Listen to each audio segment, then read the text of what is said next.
Contacts, engineers, get them. Get to cover, get to the cars. Get to cover and get to the cars and stuff. Shit. They're in the safe house. Our men are running from the battlefield! Shameful display!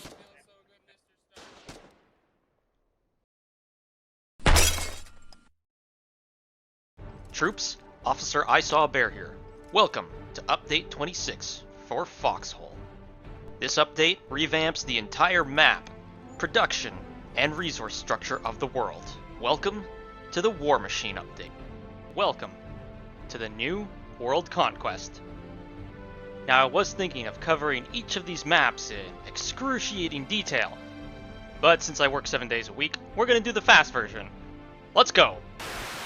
Reaching trail. The towns are tiny, and everything is frozen. Viper Pit. The two central towns oppose each other across a frozen lake. Think Leningrad, but with more salt. Callahan's Passage. We will continue to defend Overlook Hill to the last trooper. It doesn't matter how many colonials you send. The Moors. Welcome to the Eastern Front. Trenches, snow, and frostbite. Stone Cradle. One town is on a narrows, and the other is surrounded by rocks. Both are still cold. The Linn of Mercy. All big towns are in the north. All the useful ones are in the south. Deadlands. The abandoned ward welcomes you back. Marban Hollow. The Vale is surrounded by a fortress, so just call it Canadian Verdun, because that's what it is. Weathered Expanse. Half the towns are gone, and the other half is Crow's Nest.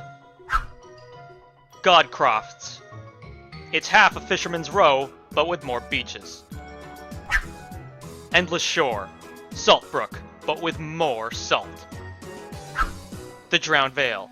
There's a dam in the middle that's been broken. Welcome to Westgate 2.0. Umbral Wildwoods. Now with double the hermit population, and that forested lake is finally on the map properly. Lockmore.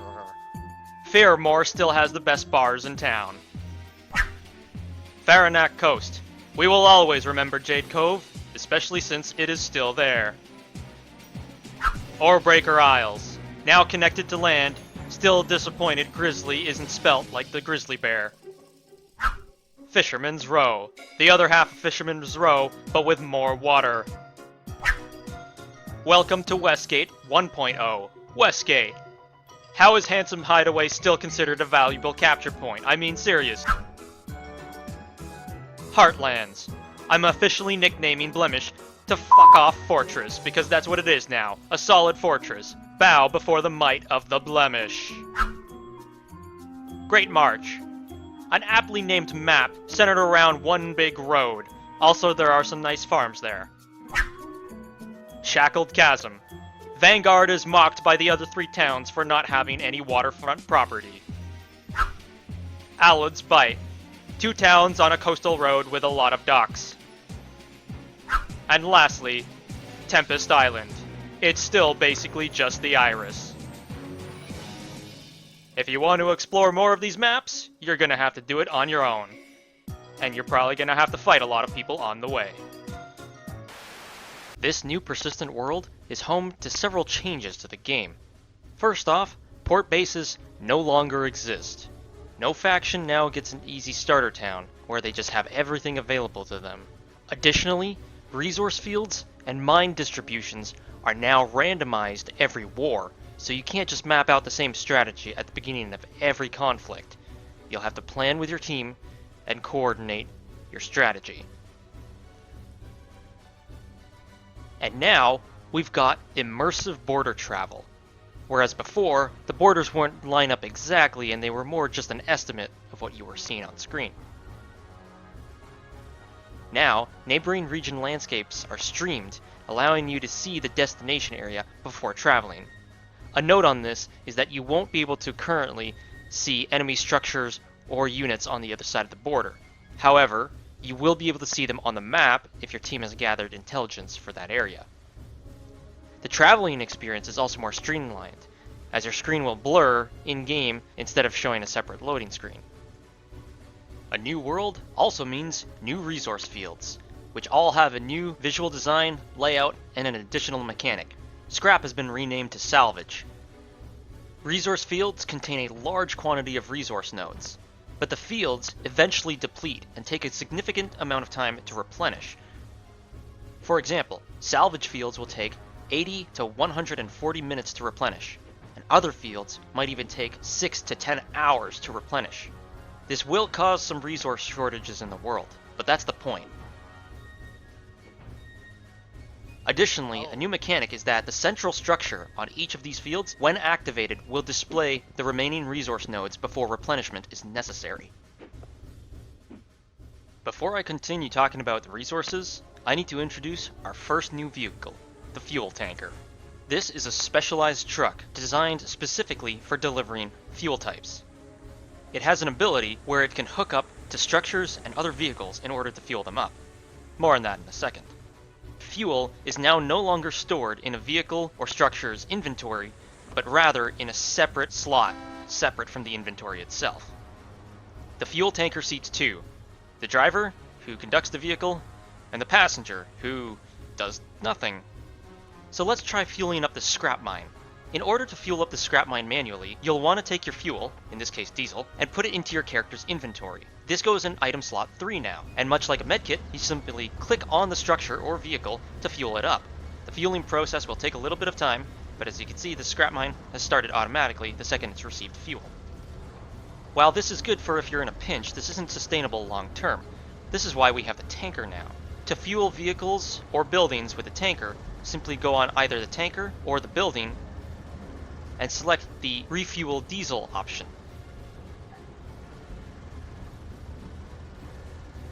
Then, the tanker's fuel inventory will then be transferred over to the scrap mine's inventory over time, allowing it to run much longer than if you were to fuel it up manually.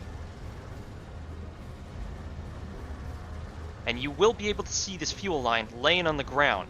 And yes, you can drive with it, but don't drive too far, or else it will unhook. One note is that petrol is a higher grade of fuel than diesel, and mines will produce a higher number of resources per cycle if fueled with petrol as opposed to diesel.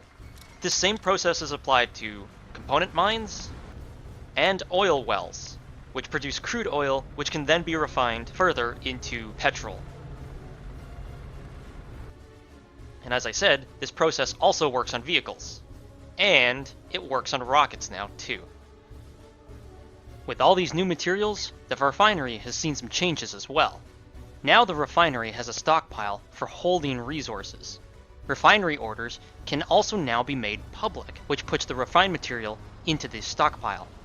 Here's the conversions for resources. Salvage can be refined into 3 things: basic materials, diesel fuel, and explosive materials. Components can be refined to refined materials. Sulfur can be refined into heavy explosive materials. Crude oil can be turned into petrol, as I said earlier. And tech parts can be refined into upgrade or research parts. All refined speeds and rates have been updated to reflect the new economy, and be sure to check the refinement ratios on the menu. In addition, production facilities, such as refineries, factories, storage depots, and so on, must now be faction claimed before they can be used. When these buildings are destroyed, their stockpiles are cut by 50% when the structure is rebuilt by the other faction. Facilities are also destroyed when the structure is rebuilt by the other faction. The facilities themselves no longer lose upgrade parts when they are destroyed and rebuilt by the same faction. All bases now use operating posts and radio facilities. Before, it was just a safe house, but now this extends to the town halls as well. And the operating post is no longer required for spawning or downloading map intel. You'll also notice that the tech centers are no longer there. Instead, you can access the tech tree for your faction at town halls themselves. One of the newest pieces of technology to be added to the tree is the advanced construction technology. This technology allows construction vehicles to set up defenses such as walls, pillboxes, or foxholes, and assist in their construction. The win conditions in Foxhole have changed slightly. To claim a town towards a victory condition, a civic center facility at that town hall must be built. Upgrading the town bases to Tier 3 is no longer required, although that will give them a health bonus to help defend the victory point. If the majority of towns or regions in the world are claimed by one side without the win condition being triggered, there will be a chance of an uprising at a town of the dominant faction. This is to prevent one side from pushing the other completely out of the world instead of triggering the win condition. The next new change is that garrison houses now come in 3 tiers. At Tier 1, garrison houses have reduced armor when compared to their pre-26 update versions. Upgrade these to Tier 2 and they will have increased armor compared to Tier 1. And Tier 3 garrison houses have increased armor compared to their Tier 2 garrison houses, and they will be able to fire anti-tank rifle shots at vehicles that are passing by.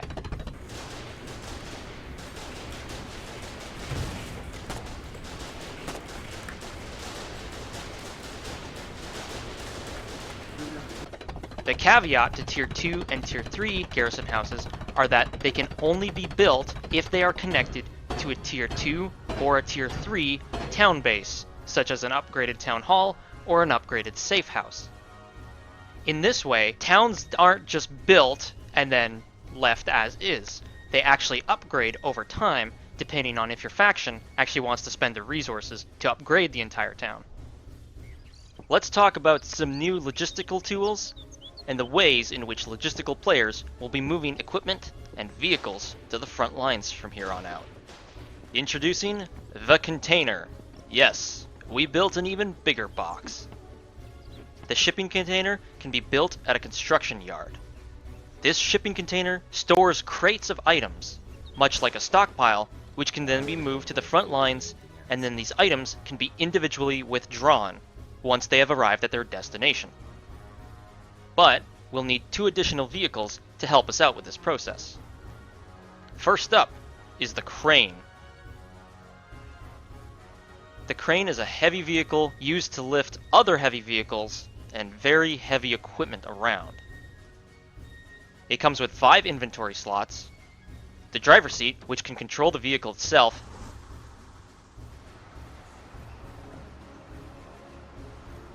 and also deploy the vehicle to help extend its crane. There's also a passenger who does nothing. The second vehicle is the Flatbed Truck. The Flatbed Truck is a heavy shipping vehicle that's used to transport large objects and light vehicles around. It only has 1 inventory slot, but there's a flatbed for a reason. It has a driver's seat who controls the vehicle. You can also climb into the back of the flatbed truck if you're cheeky enough. See so many fighting platforms on this thing. That is fucking awesome.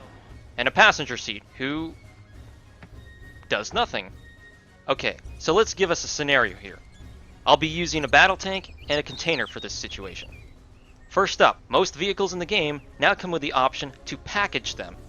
This prepares them to be lifted by the crane. You can tell if vehicles have been packaged by the platform that's under them. Once the vehicles have been packaged, move the crane into position.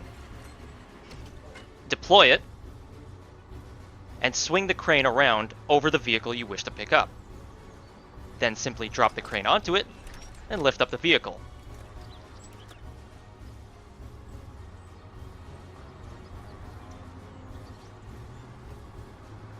In this case, the battle tank is far too heavy for the crane to undeploy from its current position, so the battle tank can only be moved in a radius around the crane. A bit more on that later. Now let's go over to the shipping container. The shipping containers can also be packaged.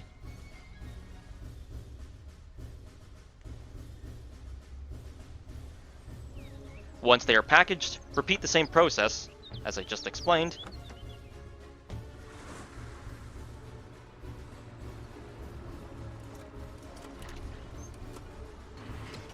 However, this time, they are light enough that the crane can undeploy from its position, move to a new position, redeploy itself, and then move the containers onto, let's say in this case, a flatbed truck.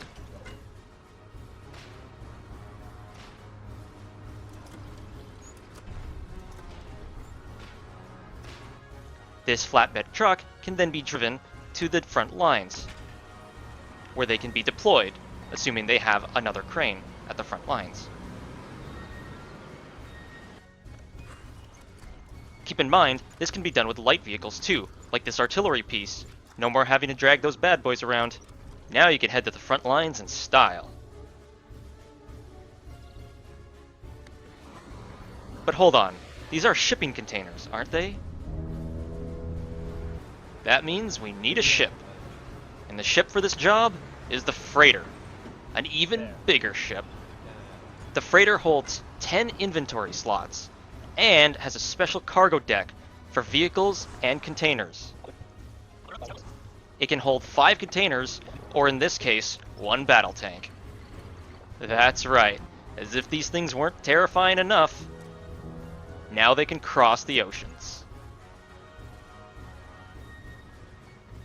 There are also new larger docks in the game to accompany the freighters. These have plenty of loading area and makes loading and offloading cargo easy. Now let's talk about production parts. These will replace blueprints, and they require refined materials. Simply go to the construction yard, the same place we built the container earlier, and build the production parts. Then, use a crane to ship them onto a flatbed truck. Use this flatbed to get them to a vehicle depot, where they can once again be offloaded by a crane and stored directly into the vehicle depot, where they can then be accessed and constructed by soldiers. Okay, I got you. Okay, that's cool. Yeah, I did like that. Alright, I get some beatbacks now. Wait, what just happened? One other important change in town is that storage facilities now have a vehicle wing. Simply load up a vehicle onto the pad and select the Submit Driveway/Equipment option. This will store the vehicle, or any other acceptable items, into the storage. There is a limit of 10 vehicles per vehicle type, so 10 trucks, 10 light tanks, etc. And to withdraw them, go to the storage facility inventory, and there is a new vehicle tab. Select the vehicle you want to withdraw, and after a few moments, voila, there it is. This update's already pretty long, so I'll go through the game balances as quickly as possible. Starter Town base stockpiles now contain more items than before. Starter Town storage depots start with 10 trucks inside of them. Starter Town logistical structure facilities now start completed. Drawbridges now come with ladders on either side.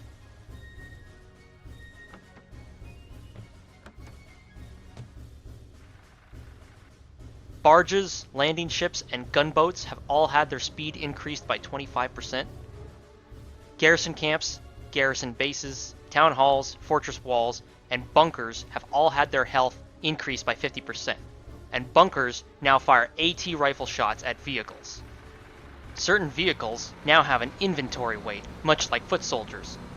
Trucks, light utility vehicles, flatbeds, barges, and freighters will get a speed bonus if their inventories are empty. Bunkers have changed from 120 down to 75 refined materials.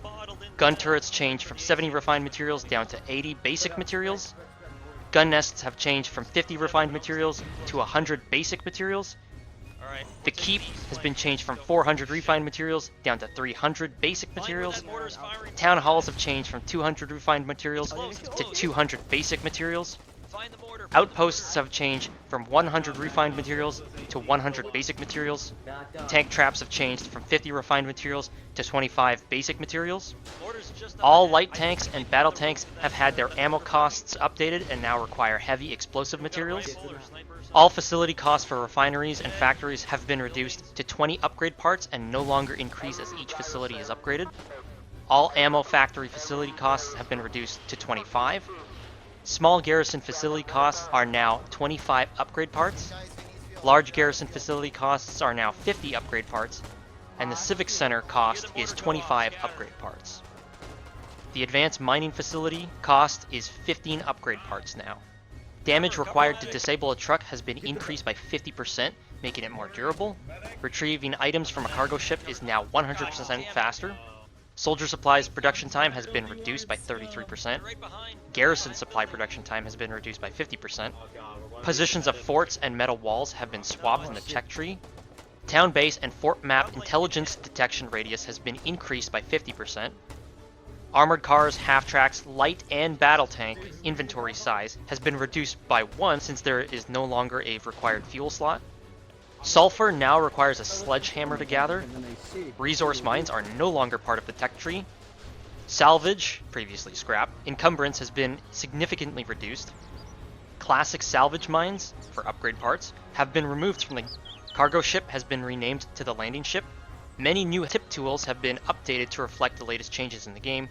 Home regions also now reflect the latest changes in the game. There were a lot of bug fixes with this update, but I'll leave that for the patch notes down below. A special thanks out there to the dev team, who actually helped provide me with some of the items, and even some of the footage you've seen in this video. If you like what you saw in this video, like and subscribe, and share this with all the other frontline, and especially the logistical troops out there. And as always, good luck, keep your heads down, and stay in your foxholes. Bear